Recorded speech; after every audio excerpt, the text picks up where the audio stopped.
Today we're going to be talking about your inherited love patterns. So, where do they come from and why are they important to know in regards to picking your romantic partner? And how do they influence you? Everything we do is driven by inherited love patterns, and these are what drive us to think, to feel, and to do what we do. And I love the combination of science and energy because they really work hand in hand. For me, science is the academic reason why energy works. So I always refer to studies or stuff that we actually know is happening in our mind and in our bodies so that you can make the connections, because it's not enough for me to say, oh, do this mantra or do this affirmation or, visualize this. It's not enough.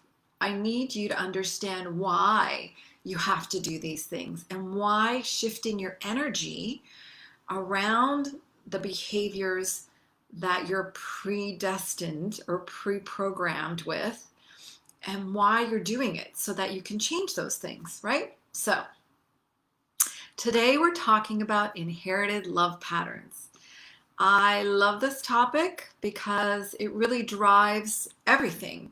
It drives how we connect with people. It drives how we view ourselves. It drives how we proceed in every aspect of our lives.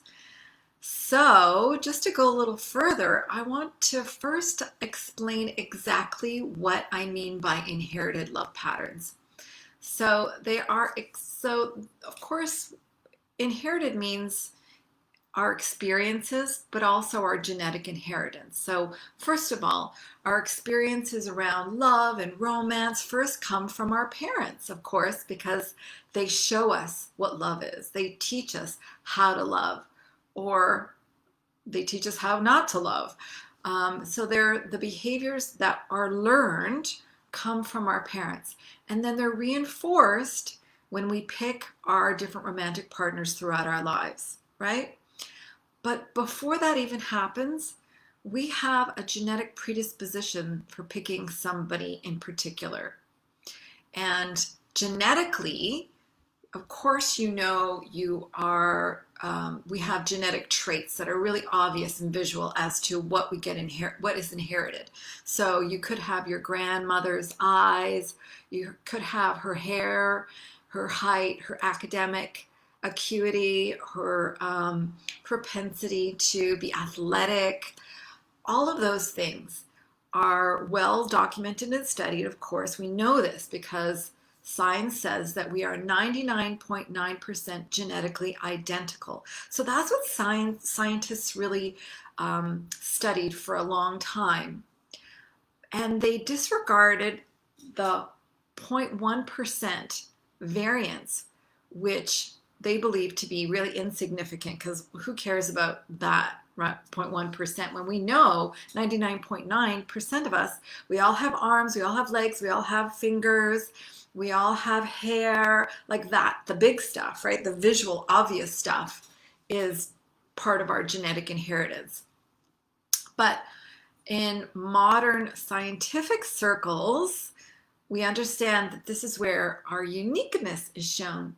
But it's in this 0.1% that we find the changes that make our blue eyes green. We're all born with blue eyes, and then they change over time. So what is that? And where we see the possible risk for obesity is in that 0.1%, and any changes that say perhaps decrease heart disease or anything like that on that level. The differences that make you a better dancer or a rational thinker are all in that 0.1%. And most importantly, it's in this 0.1% that shows us why and who we choose as romantic partners. So, with that came the study of epigenetics. And epigenetics is the study of what is basically how our genes express, so how our genes get turned on and off. So if you have ever done any genetic testing and you're given, here's your genetic whatever metabolism, here's how you digest food, here is how your hormone levels are. If you've ever done any of that, that's your foundation. That's your blueprint. That never changes. But within those markers, you get to see where you are optimal at how that gene expresses optimally, how it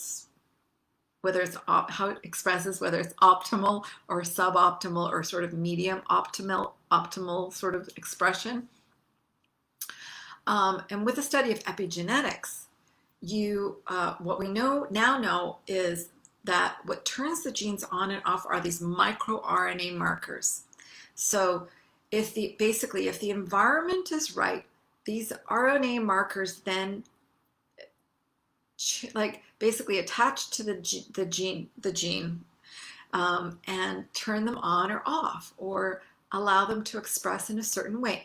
And they travel through time, and they basically, because they're called RNA markers, they bypass the evolutionary process. So for example, we evolve, this is according to our environment. So if 5 generations ago I had an ancestor who was blonde, but then all of my ancestors started living in a warmer climate where dark skin and dark hair was necessary to survive the climate, then of course that's how we would evolve, right? So that's what happens. But what happens is with these RNA markers is they bypass the environmental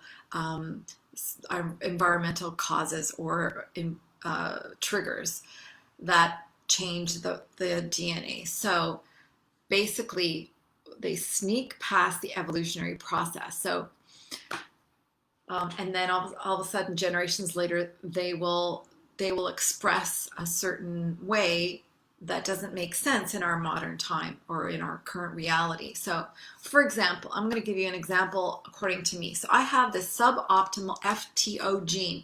That's the gene that all scientists study for fat and obesity. It's the fat obesity gene. You've heard of that perhaps. And there's, they have these markers, these alleles, right? Meaning that and it means that they've discovered I have a moderate risk of being obese. So if I, over time, ate lots of high-fat food, high sugary foods, fried foods, all the foods that most people eat in North America, I would become obese. However, I have an environment and have grown up in an environment where those types of foods were not eaten, were not a regular thing. So I will never be obese because I know how to eat properly for my body. But if I were in, say, a family environment that ate nothing but that, I would certainly become obese. So that's an example of how my environment made sure that gene wasn't turned on, right? So I hope that understands it. So I hope that explains it better. So this holds true also for our ability to manage trauma and stress, which is really where a lot of our behaviors with romance come from, and how we relate to others, whether it's romantically or friends or family. So according to this famous study done in 2008, conducted by Rachel Yehuda, her study was called The Transgenerational Transmission of Cortisol and PTSD Risk. So what they did was they took subjects who were in the Holocaust and their family members, and also women who were pregnant during 9/11. And they studied the cortisol markers in their system and going all the way back in generations. And what they discovered was that trauma can show up to 3 generations back. So, for example, you can be affected by your great-grandmother's traumas today, even though perhaps your mother's environment was different or her mother's environment was different, you can have the same reaction as if perhaps the same cortisol level and fear as you were, as if you were a victim in the Holocaust. So basically what that means is if you're constantly creating an environment which is highly stressful and highly volatile, you will definitely feel as if you're constantly in that trauma of PTSD. Same goes for pregnancy, right? So that's why years ago I studied this. Women who are pregnant, when they are stressed, they of course they give that to their baby, but then their baby will have that same stress. So it's mind-boggling, I know, but this is the study of epigenetics, and that's why it's important for you to understand this. So that the trauma that your great grandmother experienced will affect you, whether or not you've experienced the same thing. So what does that mean for you in the scheme of picking your partner and romance and all of that? How does this affect how you pick your romantic partner? So if you have inherited trauma and are running on this elevated cortisol production, and you might never know about your inheritance. However, you might develop a characteristic, what we call perhaps a nervous or an anxious attachment style. So you experience what you experience with your parents also would reinforce that story around the trauma because they went through that trauma, right? So, for example, if your great grandmother was abandoned, her mother will also be usually in a scenario where she's abandoned. Her mother could have died, whatever. I'll take a story from my book as well. So I found out that my great grandmother, her mother passed away when she was maybe 8 years old. So she was abandoned. Her father couldn't handle her, so she was sent to her grandparents. My grandmother suffered from like almost we would call it borderline personality disorder, and her husband passed away. That reignited her sense of abandonment, and she had 4 children to deal with, and she couldn't deal with it. So she would often just leave, kind of like Virginia Woolf. She would just leave them to fend for themselves. My mother, of course, suffering from the same trauma, tried to commit suicide when I was about 8 or 10. I have a sense of abandonment. Do you see how that link just came? So basically what happens is energetically, if I am not doing the work to calm down my sense of abandonment, I'm always going to pick somebody who's going to abandon me on some level, as my mother did in her marriage. It's crazy, I know, but this is the genetic link and the inheritance that I talk about. If we're not looking at that energy, because whatever happens in our body creates energy, and that's the energy that goes outward and connects us. This is the whole attachment style theory in shining color and bright color. So, for example, if you are an anxious attachment style person, you might be suffering from anxiety, sense of abandonment. You're constantly lonely no matter how many people are around you, right? And you are constantly needing to be with somebody and make you feel secure. So you'll just jump from relationship to relationship, no matter what the scenario is there. You're just going to pick somebody just for the sake of company, which means you're not going to be picking somebody from your heart. For true love, for connection, for consideration. You're going to be picking somebody based on what you know, which is what your parents have shown you. But it's also based on the trauma that your grandparents and great-grandmother showed you. So your heartbreaks will be more devastating, of course, when you're suffering from sort of an abandonment, anxiety kind of issue. And therefore, you're just going to be repeating the same pattern. So what happens is, most importantly, what I wanted to just reinforce is that when the trauma is in your DNA, you will always be likely to create a scenario that repeats that trauma because that's the energy and that's what you know. So the energetic level of fear will always be there, and abandonment and perhaps unworthiness, and that perhaps might be your story. So how do we change our love inheritance? How do we get out of that sort of loop?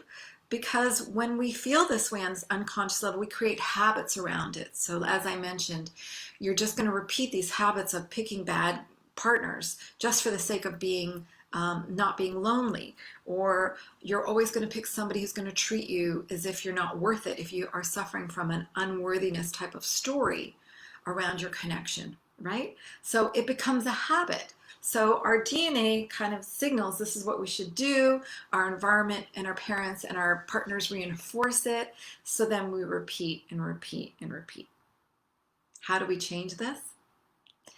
You have to go on a fact-finding mission. You have to find the answers by doing a deep dive into your ancestry and finding out what your ancestor's story was, your grandmother, your great-grandmother. Ask your mother what her experience was growing up, because we as children only see one thing and we make up stories based on what we see and experience. It might not be the truth. So by understanding what your love inheritance is, you'll begin to understand why you pick the type of romantic partners that you're picking. And then you can take steps to heal that inherited trauma and the heartbreak that you might be suffering now.